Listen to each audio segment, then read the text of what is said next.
আমি আজকে homemade সেরেলাক্সের recipe আপনাদের সাথে শেয়ার করতে যাচ্ছি।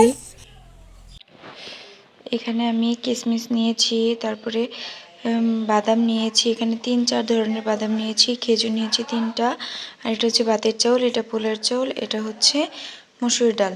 তো সব মিলিয়ে আমি এগুলোকে ভাঙিয়ে নেব, আর এটা দিয়ে আমি সুন্দর একটা পুষ্টিকর সেরেলাক্স বানাবো। এটা খেলে বাচ্চাদের এর জন্য খুবই উপকার, আর বাদাম তো খুবই ভালো বাচ্চাদের জন্য। তো সব মিলিয়ে আপনাদের সাথে ভিডিওটা শেয়ার করছি। ভালো লাগলে অবশ্যই আপনারাও আপনাদের বাচ্চাদেরকে এভাবে বানিয়ে খাওয়াতে পারেন। আমি এখানে ছোলার ডালটাও দিয়েছি। সবগুলোকে আমি এখন ধুয়ে নেব।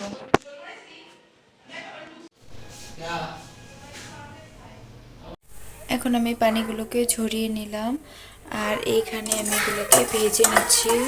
ভেজে এগুলোকে শুকনো করে নেব, তাহলে এগুলোকে আমার গুঁড়া করতে সুবিধা হবে। এগুলোকে ভাজলে সুন্দর একটা গন্ধ হবে, আর আপনারা অনেক দিন রেখে বাচ্চাদেরকে যতদিন ইচ্ছা ততদিন খাওয়াতে পারবেন। বেশি করে নেবেন। তো আমি এইভাবে করে নিচ্ছি, তো আপনারা এইভাবে ট্রাই করবেন, খুবই ভালো লাগবে আপনাদের বাচ্চাদের। খুবই পুষ্টিকর এবং হেলদি একটা খাবার। আমি সবগুলোকে বাজার থেকে গুঁড়ো করে নিয়ে এসেছি। তো দেখুন কত সুন্দর হোমমেড একটা সেরেলাক্স হয়েছে। তো আপনারাও এভাবে ট্রাই করে দেখতে পারেন। আশা করি বাচ্চারা হেলদি এবং পুষ্টিকর একটা খাবার পাবে। তো ধন্যবাদ সবাইকে।